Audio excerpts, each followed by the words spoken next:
Ômega Web Rádio.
A partir de agora, as principais notícias da Baixada Santista, do Brasil e do mundo. No ar, Ômega Notícias. A apresentação, Fabiano Fará.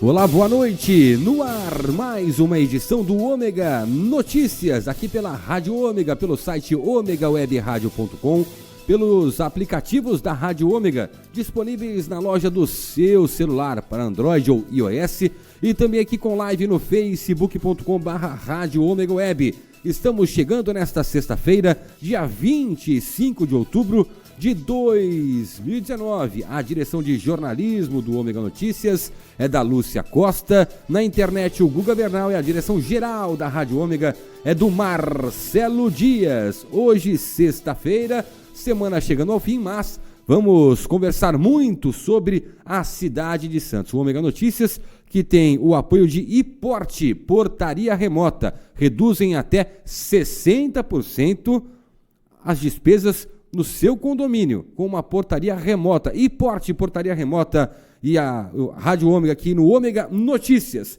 E hoje o nosso papo, a nossa conversa aqui é com o vereador aqui da cidade de Santos, o Bruno Orlandi. Está aqui à minha direita, Dr. Luiz Carlos Gianelli, nosso comentarista à minha esquerda. Vamos debater muitas coisas da nossa região, principalmente da cidade de Santos. Bruno, boa noite, obrigado pela presença, é um prazer em te rever. Bom, Fabiano, eu que agradeço a oportunidade de estar aqui na Rádio Web Rádio Ômega, no programa Ômega Notícias. É uma satisfação poder fazer um pouco da prestação de contas do nosso mandato, e ter esse convívio, cumprimentar o doutor Luiz Carlos Gianelli, fazia tempo que eu não via também, cumprimentar o Marcelo aqui na edição do programa, enfim, comandando o produtor. Enfim, uma grande satisfação estar aqui. Muito obrigado pela oportunidade. Doutor Luiz Carlos Gianelli, boa noite. E vamos comentar muita coisa, né? Eu sei que o Orlandi ele é presidente de uma comissão que fala sobre, da Artesp, né? Exatamente, Sistema Enxerto Imigrantes. Tem muita coisa para se falar sobre isso, né, doutor? Boa noite. Tem muita coisa boa para se falar, de um mandato muito bem realizado pelo querido vereador Bruno Orlandi, que faz com bastante lealdade ao povo santista, com bastante determinação. Isso é bacana, quando a gente vê um político se esforçando pela sua população. Está de parabéns, Bruno. Obrigado. Continue dessa maneira e com certeza a população santista vai reconhecer no momento oportuno que é do processo eleitoral. Boa noite, Fabiano. Boa noite, Lúcia Costa, que está nos acompanhando. Querido Marcelo, e principalmente a todos os ouvintes, a todos os seguidores do programa Ômega Notícia. Mais uma vez é um prazer e uma alegria participar do programa. Legal. Orlandi, vamos começar falando sobre essa comissão que você preside, falar um pouquinho da Artesp, Sistema Enxerto Imigrantes.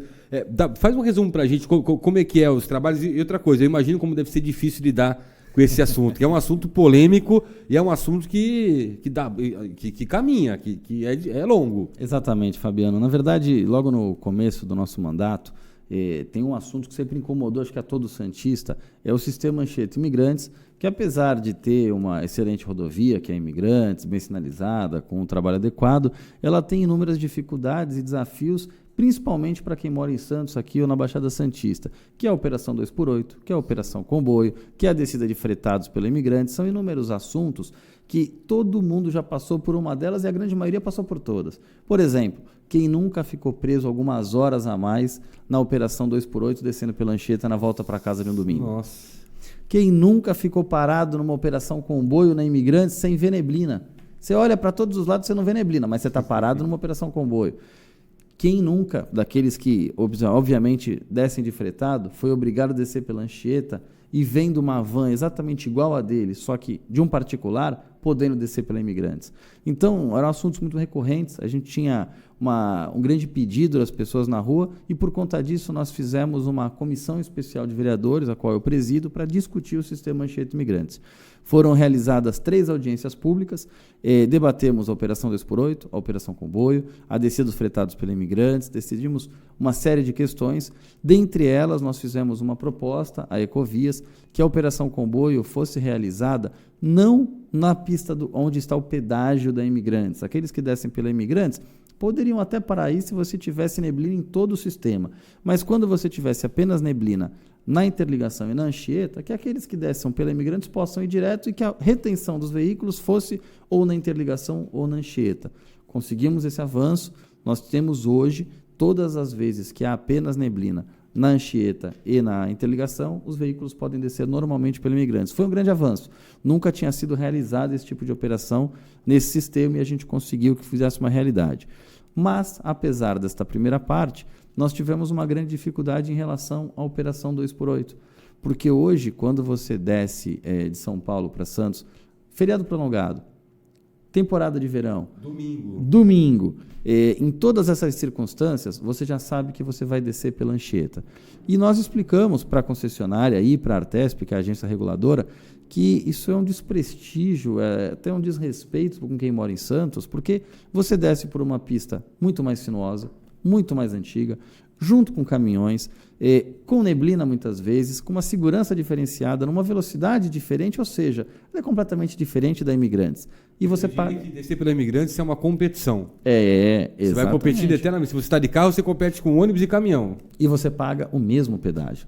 Então, o que nós fizemos? Convidamos o Dr. Rafael Quaresma, que é o chefe do PROCON, sim, participamos na audiência pública na Câmara Municipal, por essa comissão que eu presido, discutimos com a Artesp e com a Ecovias a possibilidade de uma redução do valor do pedágio quando as pessoas fossem obrigadas a descer pela Anchieta. Não houve um entendimento, não conseguimos avançar junto às duas, concessionária e a agência, mas fizemos uma representação ao Ministério Público. O Ministério Público instaurou o inquérito civil, já foram manifestadas tanto pela Ecovias, pela concessionária e pela Artesp, né, a agência reguladora. Houve uma audiência para que todos pudessem se manifestar, eventual propositura, não houve também um acordo, e hoje o Ministério Público tem a possibilidade de ingressar com uma ação civil pública para que isso possa se tornar uma realidade. Não é o nosso maior objetivo. O nosso objetivo é que a gente tenha uma pista onde todos possam descer e não ficar restrita a Anchieta na Operação 2x8.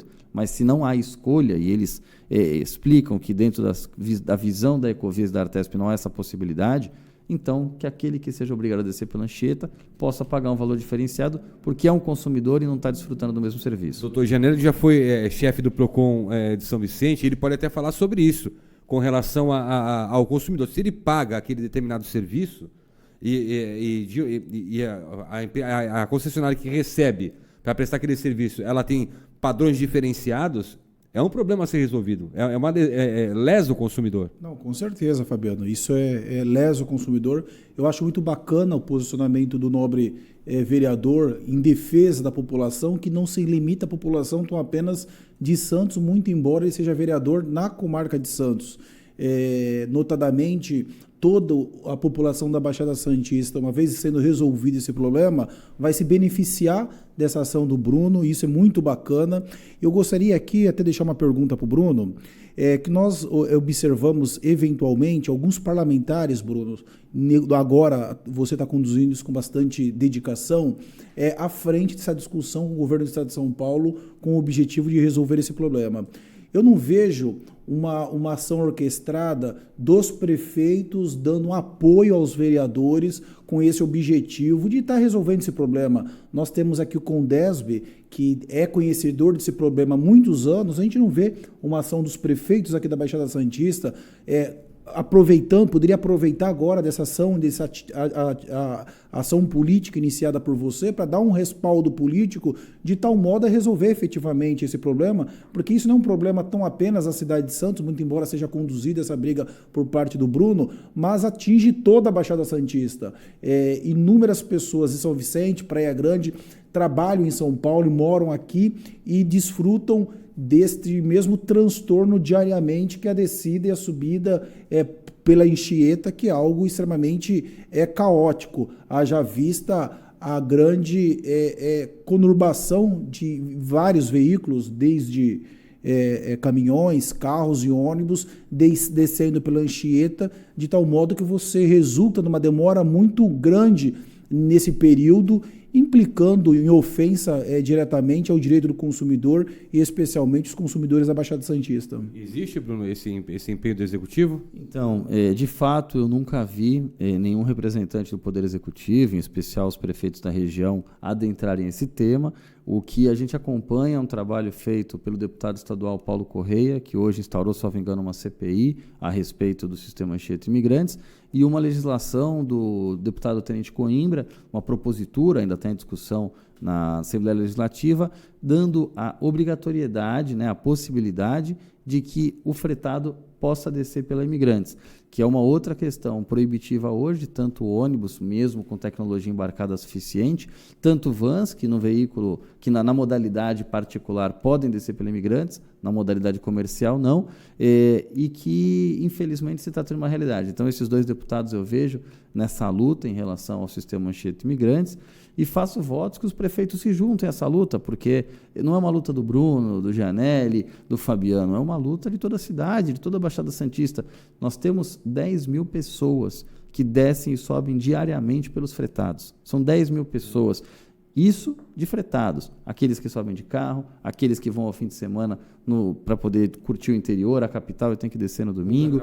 Ou para trabalhar. No meu caso, saiu daqui já vou. Exato. Então, a gente tem que ter um pouquinho de respeito com o nosso cidadão, o cidadão da Baixada. Então, que a Ecovias, a Artesp possam olhar com mais carinho essa situação, porque a gente não aguenta mais passar 4, 5 horas para voltar pela Anchieta no domingo. Eu vou falar aqui que domingo, geralmente, por volta de 1 da tarde, assim, ainda está tranquilo. Você não é parado no comboio, não tem comboio, geralmente a pista livre e tal, mas você começa a chegar mais para o final da tarde, é aquele problema que todo mundo conhece. E assim, de dia de semana também é uma coisa, porque assim, o trânsito, o ir e vir, a movimentação do dia de semana, com fretados principalmente, tem muita gente, eu colocaria até que a maior parte da população da Baixada Santista trabalha hoje em São Paulo. Olha, eu não tenho acesso a esses números, mas inevitavelmente não é um número pequeno. Não, até porque a gente está com postos de emprego em déficit aqui alto, né? Sim. Antigamente a gente dizia que o melhor caminho profissional, porque aqui da Baixada Santista era imigrantes, né? Então, esse a gente e a gente tem que parar também de tratar as pessoas como carga. Sabe, o caminhoneiro, lógico, está dirigindo e tem que ter seu respeito, todo o seu carinho com ele, mas ele está levando carga. Os fretados levam vidas. Ali são 40 vidas, 45 vidas, 30 vidas. A gente não pode tratar dessa maneira. Deixa eu dar uma passadinha aqui na live, doutor Gianelli, Bruno Orlandi, a Samira da boa noite, bom programa a todos. O Marcelo, boa noite, um ótimo programa a todos. A Maria Aparecida Coelho Dias, boa noite. Ricardo Marreiro, boa noite. O Fernando Pessoa aqui, boa noite. O Ica Borba Canjiano coloca aqui os vereadores. Ele fala aqui da luta aí dos vereadores. O Carlos Santana dá boa noite a todos. Aí o Ica completa aqui: essa ideia de pagar pedágio em função do uso de autoestrada é formidável. Fora do país agem assim. É isso. Agradeço as palavras e peço que entrem nesse encampamento dessa luta conosco. Desceu pela Imigrantes, desceu pela Anchieta, viu alguma dessas situações que está incomodando? Faz um stories, marca no Facebook, faz um post, me marca lá, @Bruno Galotti Orlandi no Instagram, Bruno Orlandi no Facebook, marca Ecovias, marca Artesp, vamos fazer coro, vamos lutar junto, isso aqui é um direito nosso. E até porque hoje é muito mais fácil registrar, né, Janelli, com redes sociais aí, muito mais fácil você registrar essa irregularidade e as dificuldades, né? Sim, sim. E a pessoa mais interessada e que pode ajudar o Bruno com relação a isso são aquelas que estão sendo afetadas por essa situação da descida por meio da Anchieta. Acho que esse movimento é um movimento bacana. A gente tem que aproveitar também a relação que os municípios têm aqui com o governo do estado de São Paulo. Se eu não me engano, o prefeito de Santos é do PSDB, Praia Grande também é PSDB, a vice-prefeita de São Vicente, se eu não me engano, era PSDB. Acho que é bastante importante isso, mas independente de bandeira partidária, eu acho que esse posicionamento é muito bacana. E o Bruno, que é do PSDB, está pontuando isso com bastante clareza, independente da ideologia partidária, mostrando as dificuldades que existem aqui na região e colocando o interesse coletivo acima de interesse partidário. Isso é muito bacana. E a gente espera que os demais políticos aqui da região encampem essa luta junto com você, junto com toda a população, e que haja essa mobilização com o objetivo de se resolver esse problema de maneira definitiva e assim oferecer um serviço para a população o melhor possível. Você vê que o pessoal vai participando aqui, porque é um assunto que eu falei, dá pano para manga. O Fernando Pessoa: não deveriam obrigar carros de pequeno porte a descer pela Anchieta juntamente com ônibus e caminhões. Volta e meia tem acidentes onde os pequenos levam sempre a pior. Ele tem toda a razão. Muitas vezes as pessoas descem pela Imigrantes, perdem o freio. Como é que você fica no meio disso? É complicadíssimo. É íngreme, hein? E de verdade, vamos buscar então a terceira pista, vamos achar uma solução. Agora, não dá para deixar, olha, escanteia, põe para Anchieta, paga igual, deixa do mesmo jeito e acabou. A Ecovias gastaria muito menos dinheiro se ela desse a isenção desse hospedagem do que ela gasta, por exemplo, com publicidade. O Marcelo coloca aqui: carros na Anchieta não tem jeito, não dá certo. É isso. Não dá certo. Mas aí o lado aí a gente sabe que tem o lado da empresa, que é o arrecadar, né? É o arrecadar, é a receita, mas arrecada pouco, ali eles arrecadam 90 milhões mês, 1 bilhão ano. E a gente não soube pela Câmara, porque como a gente não é órgão fiscalizatório, eles não mandavam a documentação. Mas o Ministério Público pediu e o procedimento é público. A gente teve acesso. Vamos repetir, Bruno, qual é a arrecadação da concessionária da Ecovias? Em média, 90 milhões de reais por mês. Isso no pedágio ali? Ali, pedágio, 90 milhões mês. Isso sistema Anchieta Imigrantes. Exato. Nós estamos falando de 1 bilhão de reais aproximadamente ano.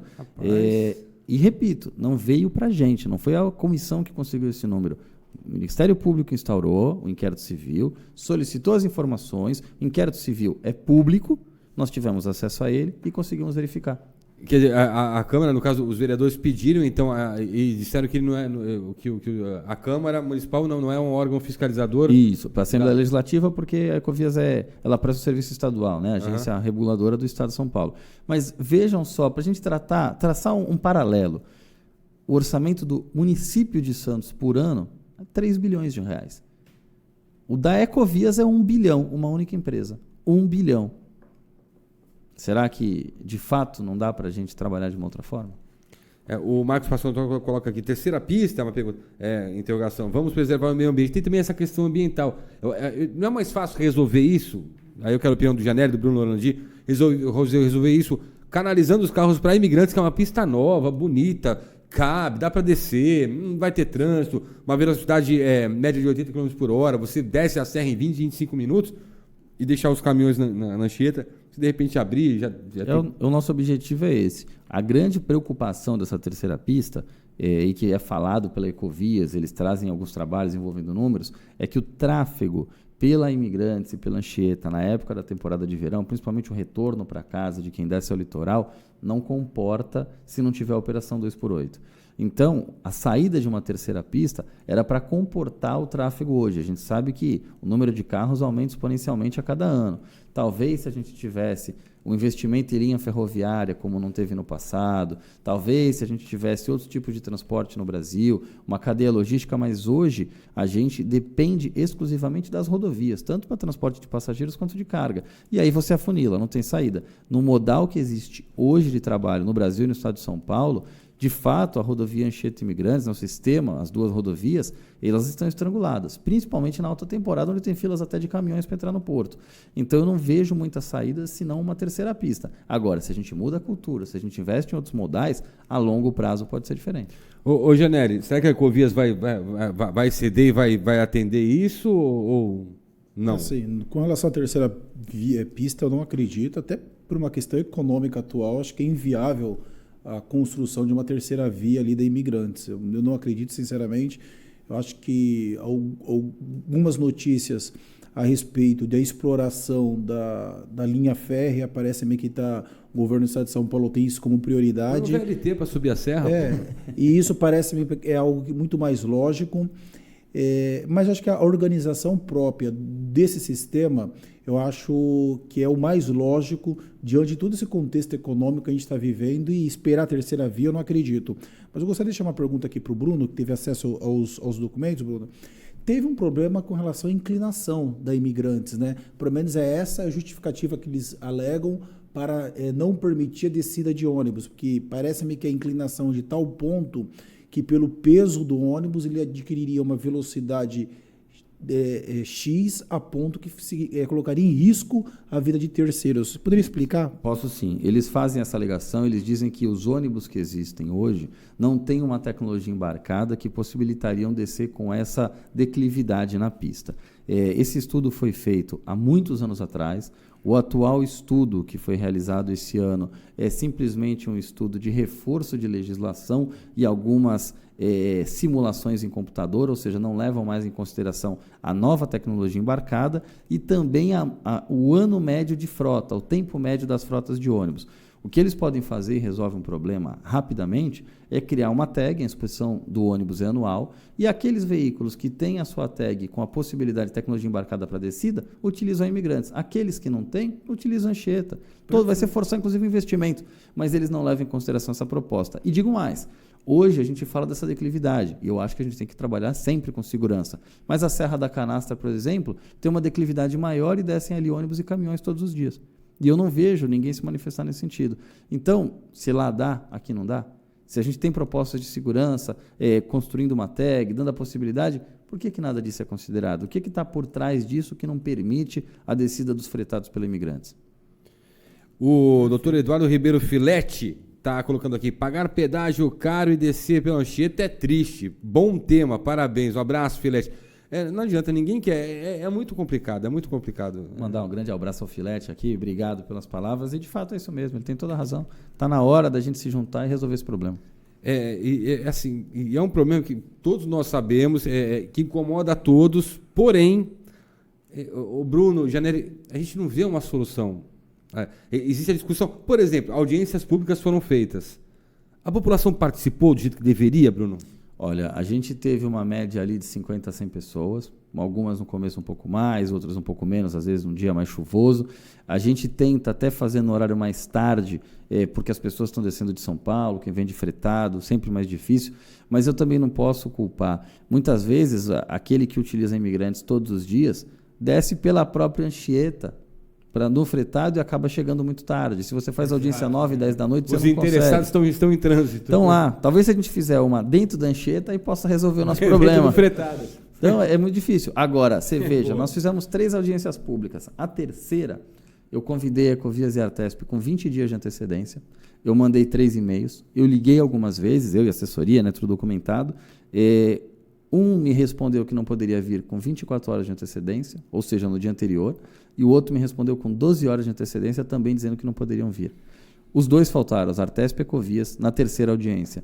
E, obviamente, agora a gente vai representar o Ministério Público, em conjunto com o PROCON, dando conta que se você é obrigado a usar a Anchieta, também no caso dos fretados, você também não pode pagar o mesmo pedágio. Eles têm que, talvez, doer no bolso ou ter algum tipo de pressão para entender que a gente não vai mais aceitar isso. Vou falar para você, Janelli e Orlandi, em 2013, eu trabalhava na Globo, sempre trabalhei com o esporte, mas caiu uma matéria geral para fazer, eu tinha uma entrevista marcada na sede da Artesp, em São Paulo. Entrevista, por exemplo, 10 da manhã. Eu cheguei lá 9 horas.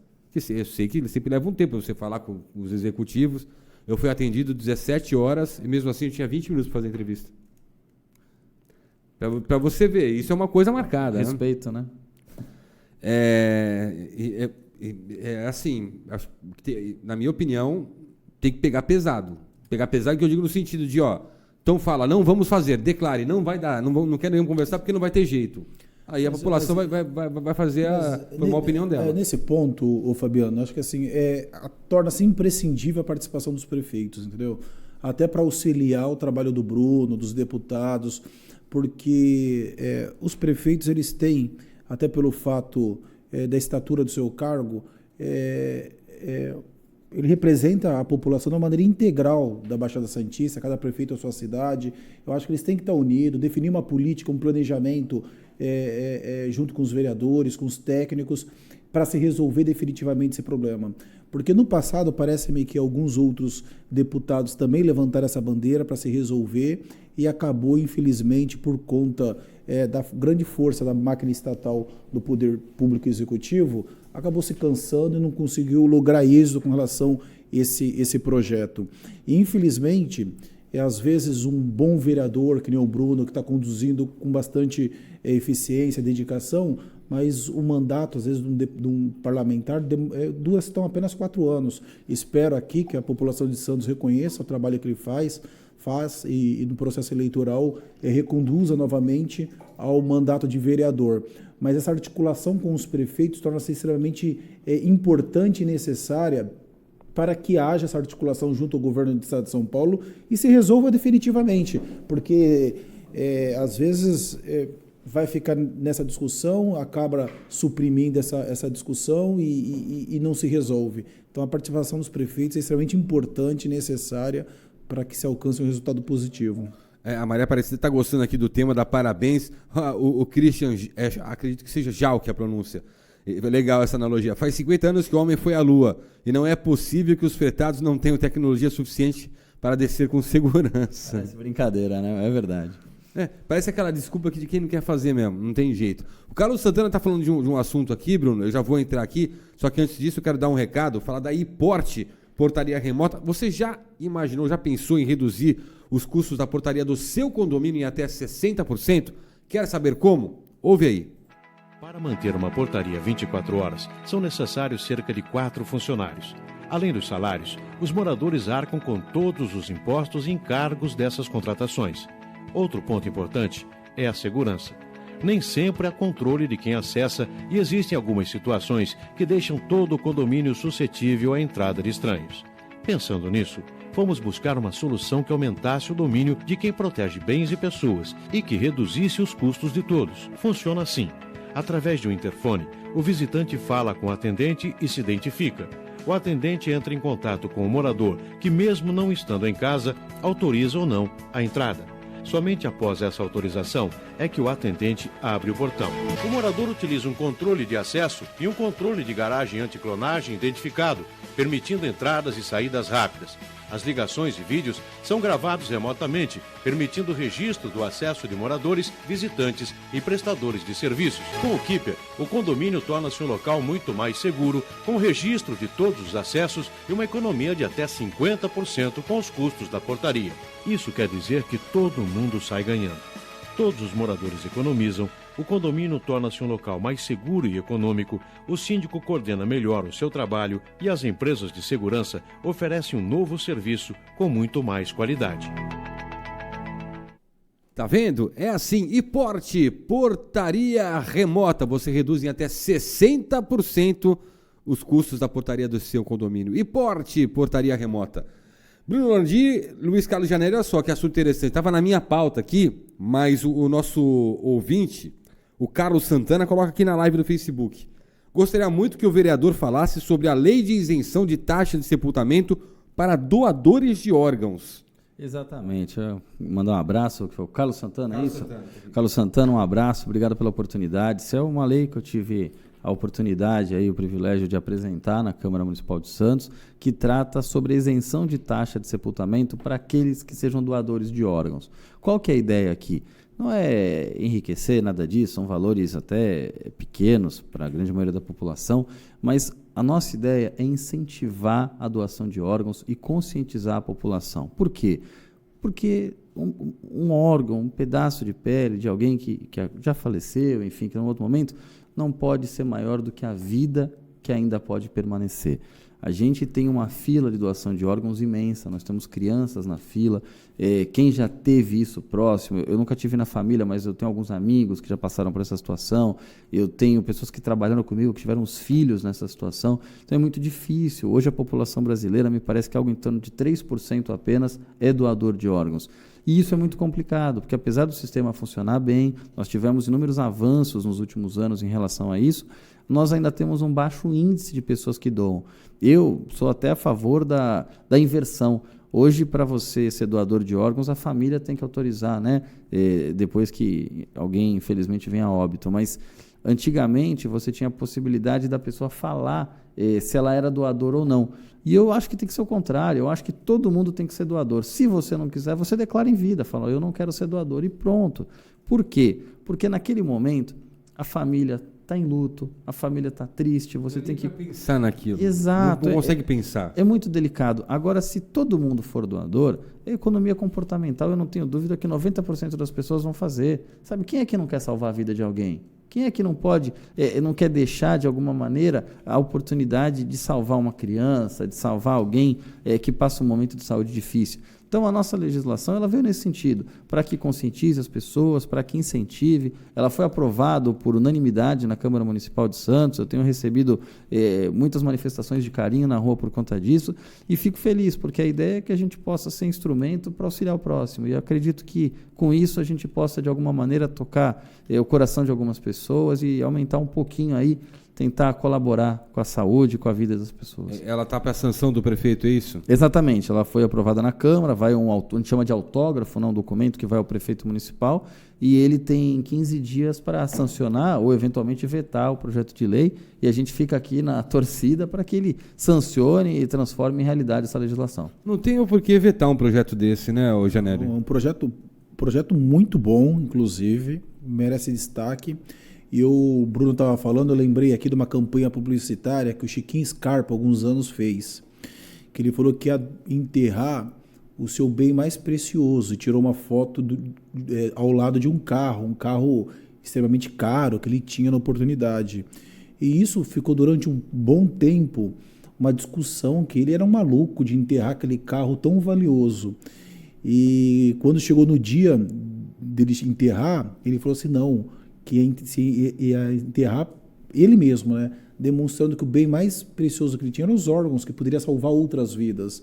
Foi uma campanha publicitária muito inteligente que o Chiquinho fez naquela oportunidade, e às vezes a gente acha que pessoas como o Chiquinho são pessoas fúteis, mas não, são pessoas que têm um sentimento humanitário muito grande para poder desfrutar e dividir com a coletividade, com a sociedade. E essa lei do Bruno é muito bacana, que gera essa discussão na cidade a respeito da importância da doação de órgãos, e cumpre destacar aqui para a população que o órgão somente é retirado do corpo da pessoa a partir do momento que fica constatada a morte cerebral, de tal modo que não há qualquer tipo de risco à vida da pessoa doadora de órgãos. Ou seja, aquele órgão que seria enterrado, aquele órgão que seria perdido pela própria decomposição, passará a salvar vida de outras pessoas, salvar vida de uma família inteira que muitas das vezes perde o seu ente querido e sofre filho, sofre mãe, sofre todo mundo. É uma lei que o vereador mais uma vez está de parabéns. Certamente o prefeito de Santos vai sancionar, até pelo critério humanitário que tem essa lei. O vereador está de parabéns. Isso é muito bacana, e todos os vereadores de Santos que votaram favoravelmente à lei estão de parabéns. Né? Unanimidade, os 21. Isso está de parabéns. E, acima de tudo, a importância objetiva da lei, mas essa discussão para a sociedade, levar isso para a sociedade, mostrar a importância que tem pensar no próximo. Aquela pessoa que faleceu vai para um outro patamar, e poder aqui deixar e colaborar com aquelas pessoas que ainda estão em vida e estão precisando de um órgão. Gostei Parabéns. muito do que o Bruno colocou aqui, que deveria ser assim, né? Todas as pessoas são doadoras de órgão. Quem não quiser que vá lá e declare, ó, eu não sou doador. É isso. Porque aí você aumentaria o número de doadores. Com absoluta convicção. E isso vai salvar a vida. Não é possível que seja mais importante deixar um órgão se decompor debaixo da terra do que você salvar uma vida de uma criança. Não consigo entender isso. A gente está aqui na live. Olha quem está aqui, ó, o doutor Fernando Paulino. Um abraço aos amigos Fabiano Gianelli e ao vereador Bruno. Um abraço, Fernando. O José, Abraço, Fernando. José Ricardo de Renzo está aqui. Acho que já acabou. Não acabou não. Estamos aqui, de Renzo. Mas gostaria de saber como você votou na questão PP, CAT e gerenciamento privado, é isso? Ó, PP, CAT e gerenciamento privado. Ele deve estar falando do Centro Um de Atividades abraço. Turísticas, é isso? Sim. Acredito que sim, de Renzo. Aliás, mandar um abraço. De Renzo é um grande amigo, um cara querido. De Renzo, votei favoravelmente. A gente precisa ter um avanço nesse sentido. É importante até a gente explicar isso para as pessoas. Qualquer centro de atividade turística, a gente chama centro de convenções, ele precisa de um tempo para poder reservar as atividades. Então, por exemplo, você traz para Santos uma feira, um congresso. Essa feira, esse congresso, às vezes ela é reservada com 2 anos de antecedência. A gente tem, no mínimo, 1 ano de antecedência para eventos. E se a gente não puder, hoje, fazer essa possibilidade de terceirização, os maiores players do mercado, aqueles que controlam São Paulo Expo, em Salvador, em Florianópolis, em Curitiba, eles não têm a possibilidade de entrar no mercado. Após essa possibilidade de cessão, vai haver uma licitação pública com todos os cumprimentos da Lei 8666, com todos os ditames legais, para que as pessoas possam, de fato, participar disso. Se a gente não tiver esta possibilidade de cessão, que foi o que foi votado agora, e deixar para discutir isso só na hora que o centro de convenções estiver pronto, o que vai acontecer? Nós vamos ter um elefante branco parado, esperando 2 anos de atividade para que possa ter efetivamente os eventos na cidade. E é exatamente o contrário do que a gente espera. A gente espera que existam atividades para poder gerar emprego, gerar renda, trazer atividade para cá. Esse é o objetivo de um centro de convenções. Então, não faz sentido que a gente deixe esse centro de convenções pronto para só depois ter a possibilidade de começar a trabalhar a licitação. A gente tem que trabalhar com planejamento. Eu defendo que a iniciativa pública tem que ser muito próxima à iniciativa privada, que a gente trabalhe com planejamento. O recurso que está lá não é meu, o recurso é de toda a população. Então, a gente tem que ter responsabilidade nesse sentido, e foi desta maneira que eu entendi o caráter desse projeto de lei, e assim votei favoravelmente para que pudesse ser feita a realização desse objetivo. Porque ficar com um local que você pode, como o Bruno colocou, gerar emprego. E olha que hoje deve ser a principal meta aqui na cidade, a geração de emprego, porque o déficit é muito grande. Aliás, vamos deixar isso aqui. Eu nunca vi um presidente cair por falta de segurança, eu nunca vi um presidente cair por falta de educação, infelizmente, eu nunca vi por falta de saúde. Agora, mexe na economia. Todos os presidentes da história do Brasil caíram porque a economia foi mal, porque você aumenta a desigualdade, você deixa a fome entrar em casa, a gente tem que gerar emprego, tem que gerar economia, é o mínimo da dignidade da pessoa humana. Porque o Collor foi mexer na poupança, não foi isso, Janelli? Sim, A poupança tombou. eu Tem gente que não viu a poupança, que economizou a vida toda, sumiram com a poupança até hoje, já morreu, mas não viu a poupança. A gente fala, inclusive, que o maior programa social que existe é o emprego. Eu concordo, eu sempre defendo que atividades que não são essenciais do poder público, você tem que passar para a iniciativa privada, para até otimizar os recursos públicos aquelas atividades que são essenciais. O turismo é uma atividade extremamente importante para uma sociedade, mas não é uma atividade essencial. Atividade essencial é saúde, educação, é segurança pública, aquelas atividades que atingem diretamente a coletividade, de tal modo que é uma lei que foi aprovada, pelo que o Bruno apresentou, é bastante interessante à sociedade, porque no mesmo tempo que você desobriga o poder público, de certa maneira, com a obrigação de conduzir ações culturais, permitindo, inclusive, que a iniciativa privada possa utilizar esse espaço público para trazer ações culturais, gerar negócios, gerar renda, de tal modo que você vai resolver o problema de toda a sociedade de uma maneira muito ampla, não tão apenas as questões culturais, mas também a questão do desenvolvimento econômico, que é extremamente importante a toda uma sociedade, ainda mais no momento como vivemos hoje, de 12 milhões de desempregados. A previsão do crescimento do PIB nesse ano é 0,8%, algo bastante pequeno. Ano que vem vai ficar por volta de 2,2, ou seja, nós precisamos adotar ações que venham a deixar a economia um pouco mais aberta, de modo que a iniciativa privada ela possa ali exercê-la na sua completude, gerar renda, gerar riqueza, gerar trabalho para toda a população. Ô Bruno, eu sempre, desde de pequeno, eu sempre escutei, sou nascido e criado em Santos, o dinheiro de Santos está no Porto, é trabalho, tal, economia. Hoje não se fala muito, o Porto caiu tanto assim? Olha, eu não creio que o Porto tenha caído tanto assim, mas de fato houve um decréscimo na economia que envolve o Porto. Muita riqueza passa por aqui, mas a gente também teve muita automatização de serviço, o número de empregos caiu por conta da tecnologia e algumas cargas a gente perdeu para outros portos se desenvolveram. Existe uma guerra fiscal muito grande e alguns estados hoje fazem parte dessa guerra fiscal e acabam privilegiando a oportunidade de levar empresas para lá. Isso acontece. Tem muita gente que importa a mercadoria de outros portos, né, faz todo o desembaraço lá e depois traz para vender no estado de São Paulo. Isso de fato acontece. Agora, Santos cresceu na área dos serviços. Hoje a gente tem uma arrecadação de ISS no município considerável, IPTU considerável. O Porto, logicamente, é o nosso maior arrecadador, faz um trabalho importantíssimo para a cidade e tem que ser privilegiado. Agora, nós temos um porto que é governado de Brasília. E isso, para nós, é muito ruim, porque tudo que se arrecada aqui vai para o governo federal. Com exceção de ISS, IPTU agora, que, enfim, uma decisão do Supremo Tribunal Federal que garantiu. Uma partezinha desse PIB aqui para né, aquecer a economia aqui da região? Eu acho que a gente tinha que trazer a gestão para cá. Que o Porto de Santos fosse, mas no mínimo, uma gestão compartilhada com o Estado de São Paulo. Nós temos que descentralizar. Eu entendo a questão técnica, inclusive o atual presidente da CODESP é um cara extremamente técnico, faz um bom trabalho, mas a gente tem que trazer o Porto para cá, para mais perto. Não dá para alguém lá em Brasília, que sequer sabe o que é a catraia aqui em Santos, e passa do lado de navio, entra e para quando não tem acessibilidade, sobe a maré, passa por uma colmeia de abelha. Como é que o cara que não sabe isso vai comandar a entrada de navio, as taxas que tem por aqui, a organização alfandegária? Não dá para ser assim. A gente precisa ter uma descentralização e trazer para cá. O Conselho de Autoridade Portuária foi um avanço enorme. Nós tínhamos um conselho deliberativo na cidade. Hoje é um conselho consultivo. Perdemos até essa parte.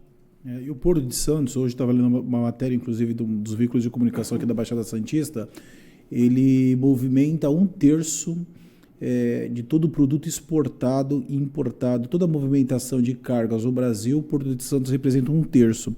Ocorre, porém, que a burocracia é tão grande no Porto de Santos que é um dos portos mais caros para a relação de negócios.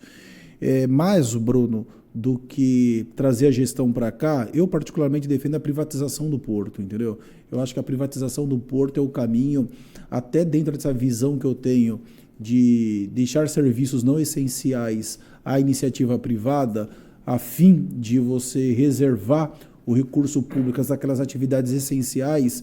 Eu acho que a privatização seria um caminho aqui para o Porto de Santos, para todos os portos, não tão apenas o Porto de Santos, de tal maneira de você gerar uma competitividade entre eles e essa gestão mais próxima aqui, a fim de você ter um serviço público, um serviço de melhor qualidade, por um preço menor e muito mais moderno, de tal maneira que você destrave todas as relações comerciais, oferecendo no produto final um custo menor, com mais qualidade a prestação do serviço e efetivamente fortalecendo e fortificando as relações comerciais. Eu tenho muitos amigos que hoje falam, pô, a gente vai para a parede só para rever os amigos, porque serviço mesmo complicado.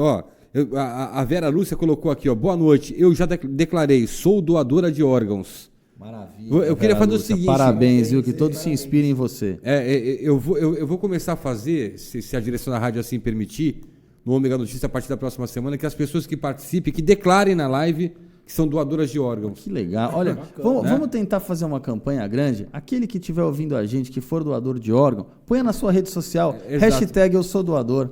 Vamos tentar. E pode declarar aqui na live, como a Vera Lúcia fez aqui. Boa noite, eu já declarei, sou doadora de órgãos. Que acho que isso também... Doutor Janelli, isso também é documental. Não, isso é importante. Não, ela tem que extravasar isso para a família dela. Mas isso é importante, é um movimento que vai fazer com que a sociedade ela encampe essa luta. E isso, quando a sociedade começa a assumir a defesa dos seus próprios interesses, facilita inclusive para o próprio político que está ali lutando por parte da sociedade haja vista que ele tem material para poder estar apresentando às demais autoridades. Parabéns, Vera, continua assim. Essa ideia que o Bruno teve de colocar nas redes sociais, vamos fazer isso, que o Fabiano também aqui na nossa teve pode aqui colocar aqui. nas lives. Pode colocar, marcar porque isso a é muito rádio bacana. também? Pode marcar a rádio. No Facebook é Rádio Ômega e no Instagram, o Marcelo, é @RádioOmega_web, né? É isso? Não, eu já vou ver aqui. Acho que, se não me engano, é isso. Mas é bacana. Ó, o Fernando Pessoa, ele colocou aqui, ó. Como poderíamos gerar mais empregos? Eu não tinha lido essa pergunta, foi mais ou menos que eu fiz. Mais empregos em nossa região. O Porto cada vez mais automatizado, a Uzi Minas praticamente falida. Como? Deixa eu colocar aqui primeiro o Instagram aqui, é Rádio_Ômega_Web. Rádio_Ômega_Web. Rapaz, esse negócio de Instagram é que nem agenda de telefone. A gente não guarda mais, sabe mais nenhum número na cabeça. Essa ideia que o Bruno teve, acho que era importante a sociedade começar a discutir isso, de mudar a interpretação da lei, ou seja, mudar a própria lei no sentido de que as pessoas, uma vez ela ficando ausente de qualquer tipo de informação, ser interpretada como uma doadora. Eu acho que esse é um movimento também que poderia ser associado, esse movimento. Olha só, Janeiro, o Júlio Rodrigues, que é do Conseg, colocou aqui, ó. Bruno Landim, parceiro, eu sempre colocarei na página do Conseg, Conselho de Segurança. Olha que bacana. Quero mandar um abraço enorme para o Júlio, é um cara muito bacana, faz um trabalho fantástico no Conseg. Júlio, um grande abraço. E o Marcão chega aqui para dar uma brincada, o Marcos Pascoal Antônio, nosso comentarista de segunda-feira, para brincar. Que gravata do meu amigo Dr. Janelli, hein? Caramba, hein? Tá combinando com aqui, ó, com o Outubro Rosa, tá aqui, ó. Tá aqui, mas essa gravata não fala português, não. Né? Essa fala.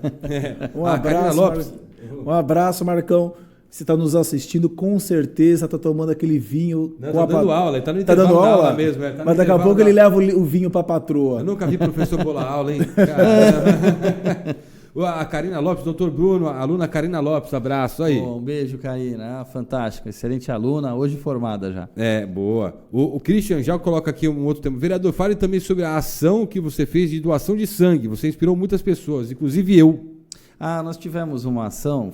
Que é outra necessidade, outra falta também, né? Mas esse não foi nenhum trabalho de parlamentar. Na verdade, a gente juntou um grande número, a gente fez inúmeras doações de sangue e a ideia é que cada um pudesse marcar 3 amigos para doar sangue. Então, a gente faz um stories rapidinho, doa sangue e marca 3 amigos. Esses 3 amigos têm que doar sangue e marcar mais 3.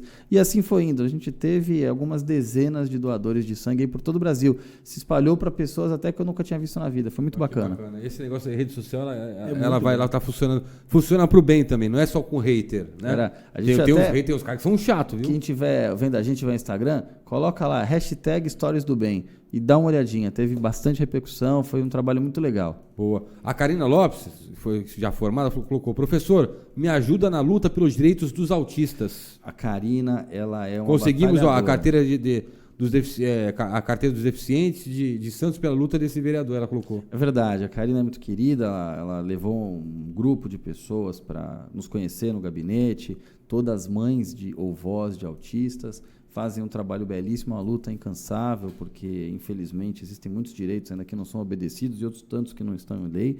E um desses era essa carteira, porque o autismo não tem cara, né? A pessoa não sabe quem é autista e quem não é, e eles têm uma série de restrições, por exemplo, ficar muito tempo em fila, isso é um complicador enorme, e a gente conseguiu fazer essa cédula de identidade para que o autista pudesse garantir o seu espaço na fila preferencial, em determinadas situações, e a Karina, junto com outras mães, encampou essa luta, a gente teve a oportunidade de articular essa política pública, que hoje é uma realidade na cidade de Santos. Bruno, vamos falar um pouquinho, Janelli, com relação ao Promifac. Eu achei muito interessante isso, um programa de incentivo fiscal de apoio à cultura, Janelli. Mas falta tanto. E Santos Santos, a região, vamos colocar assim, é um celeiro, né? Temos tantos craques assim na cultura que... Enorme, né? O Promifac, ele veio para que a gente trabalhasse. É um programa municipal de incentivo fiscal, de apoio à cultura, obviamente, onde a pessoa física ou jurídica ela pode doar ou direcionar 20% daquilo que ela paga de IPTU, ou no caso das pessoas jurídicas, 20% do IPTU ou do ISS para algum projeto cultural. Esse projeto cultural ele passa por uma comissão municipal, paritária, sociedade civil e governo. ganha-se um certificado, a pessoa procura uma empresa ou uma pessoa física para fazer essa doação, até o limite de 20% do imposto que ela deveria pagar e até o montante de 0,2% do orçamento municipal. A gente está falando de algo em torno... estamos falando em torno de R$2 milhões anuais aplicados diretamente na cultura. Então, nós estamos falando de cinema, teatro, circo, tudo, revista, rádio, tudo que a gente possa imaginar, Pinacoteca, Benedito Calixto poderia se beneficiar disso, todos os programas culturais que o município faz, inclusive em entidades sociais como o Campus, que faz um belíssimo trabalho. E aí a gente poderia avançar e dar muito mais oportunidade. Nós temos aqui o Curta Santos, que já revelou, inclusive diretores de cinema hoje que lançaram filme nos Estados Unidos, como é o caso do Rodrigo Bernardo. Exato. Foi um trabalho recordista do Curta Santos e, poxa, voando, graças a Deus. Nós temos o Queiro, que faz um excelente trabalho. Nós temos inúmeras entidades culturais que precisam desse tipo de recurso e ali você também gera emprego, você gera renda, você gera educação. É cultura. A gente precisa avançar. E hoje, esse projeto já passou nas comissões da Casa, em breve vai a votação no plenário e a gente espera que, tudo correndo bem, lá na frente a sanção do prefeito torne também esse projeto uma realidade. Janelli. Não, excelente projeto. Quando o Bruno estava falando, eu ia perguntar se tinha alguma limitação dentro do orçamento. Porque senão todo mundo começava a apresentar um projeto de 20%, de 1%, você acaba com a cidade. Mas deu-se para perceber que tem um gatilho, efetivamente, dentro do orçamento, que estabelece uma limitação de 0,2%. 2% ou 0,2%? 0,2%. Algo em torno de R$2 milhões ano. Não, excelente, excelente. É um estímulo ainda mais para a cultura. Eu acho que esse estímulo é potencializado pelo setor público, mas a possibilidade da cultura ser enraizada pela iniciativa privada com a utilização de equipamentos públicos, como apresentado anteriormente, eu acho que vai fortalecer ainda mais esse segmento, que é extremamente importante, não tão apenas na formação de um profissional de cultura, mas sim a possibilidade de aquelas pessoas que querem procurar um caminho, que a fim de evitar o caminho das drogas e tudo, venham se inserir dentro da cultura, aprender uma profissão, estar num ambiente melhor para a sua formação pessoal. E, mais uma vez, uma bola dentro aí do Bruno Orlandi, né? Parabéns. Obrigado. E envolve quais tipos de modalidades? Você falou teatro, cinema... Olha, a gente consegue música, dança, teatro, circo, cinema, foto, vídeo, literatura, artes plásticas, artes gráficas, acervo, patrimônio histórico e cultural. Tudo que se enquadrar dentro da área cultural é possibilitado. Ele só tem que, obviamente, passar nessa comissão paritária, metade sociedade civil, metade governo, para conseguir o certificado, e aí ele tem a possibilidade de buscar esse recurso na iniciativa privada ou no mesmo particular. Aquele que paga um valor razoável de IPTU pode fazer essa doação. A gente tem mais uma pergunta aqui, ó, o Fernando Pessoa.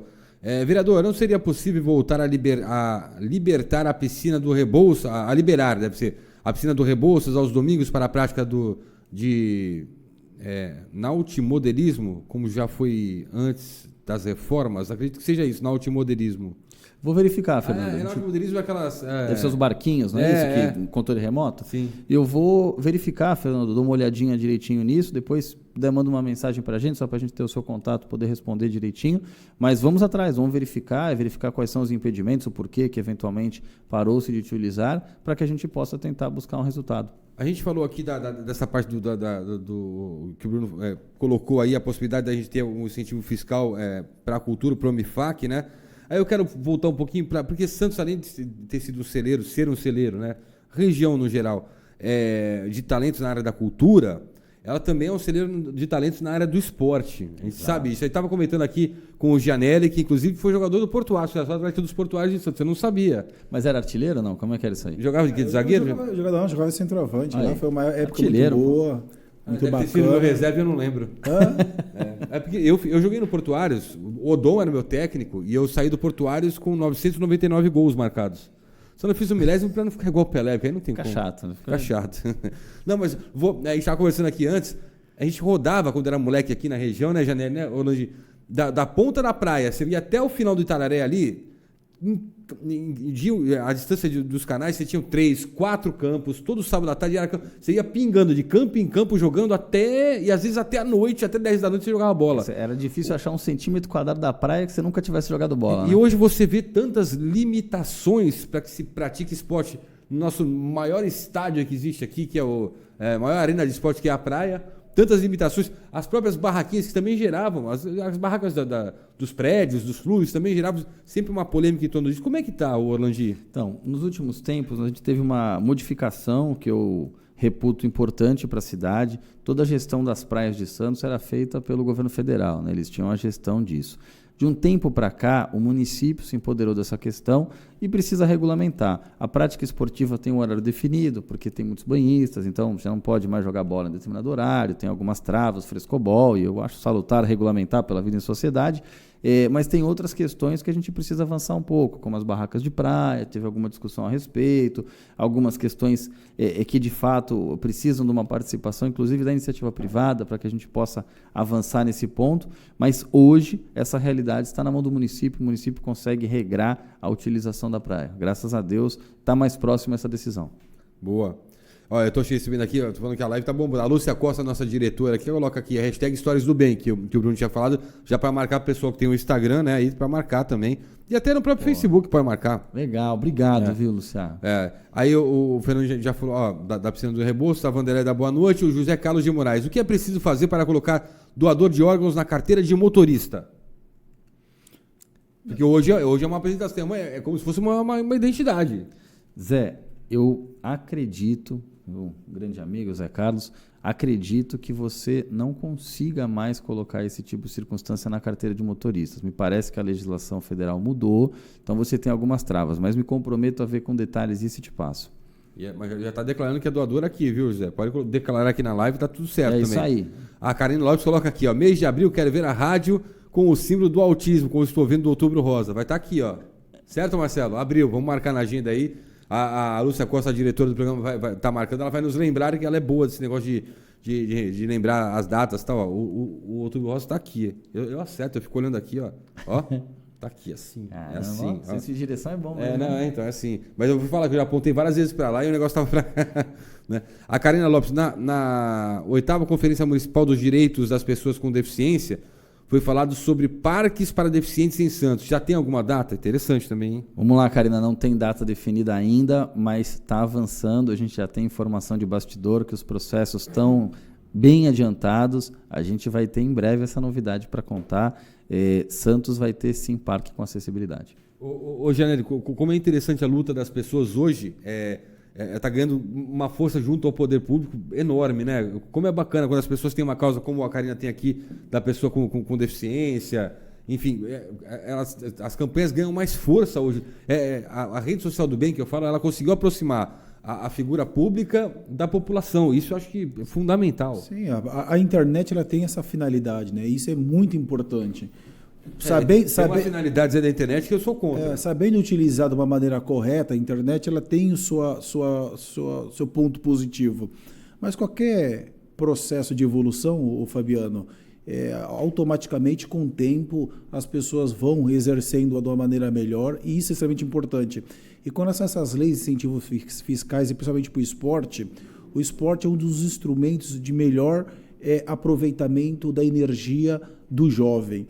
Quando o jovem está fazendo esporte, está fazendo cultura, ele evita estar com maus elementos. E aí estabelece procedimento de disciplina, regramento, transformando em grandes homens e grandes mulheres. Acho isso extremamente importante e, com certeza, e por isso os países desenvolvidos, eles olham com bastante atenção a essas estruturas de Estado.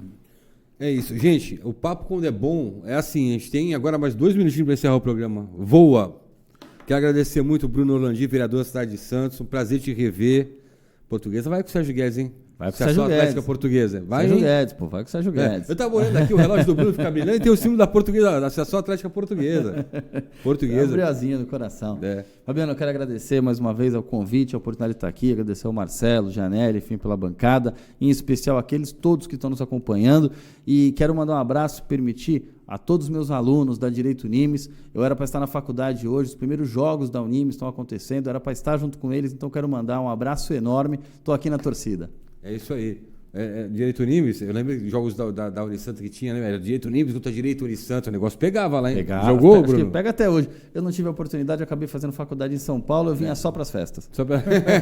Bom, pegou a melhor parte, Antes da despedida do Janelli aqui, o José Carlos de Moraes. Precisamos de mais espaço para meditação na cidade. Por onde podemos começar? Medito sempre no canal 6, mas está congestionado já. A pessoa está começando a pensar. Depois a gente vai abordar esse tema, que é um tema interessante. Doutor Luiz Carlos Gianelli, obrigado pela presença. Um excelente final de semana, viu, Gianelli? Pode treinar futebol, que faz um tempo que você está parado também, né? Estou parado sim. Quero agradecer mais uma vez o programa, a participação. Mandar aqui agradecimento e um parabéns para o Bruno por toda a atividade exemplar que faz à frente do mandato. Cumprimentar aqui o Marcelo, a Lúcia e principalmente a todos os ouvintes, acompanhantes. Um grande abraço, um beijo no coração e um bom final de semana. O outro é o Christian Jal, que coloca aqui. Parabéns a todos pelo programa. Eu quero agradecer muito a participação de vocês pelo site omegawebradio.com, na nossa live pelo Facebook, nos aplicativos da Rádio Ômega pelo celular. Agradecer também a direção da Lúcia Costa, na internet Guga Bernal, direção geral da Rádio Ômega do Marcelo Dias. Um excelente final de semana a todos. O Ômega Notícias volta na próxima segunda-feira às 8h30 da noite. Obrigado pelo carinho, pela companhia, pela audiência e até a próxima. Tchau.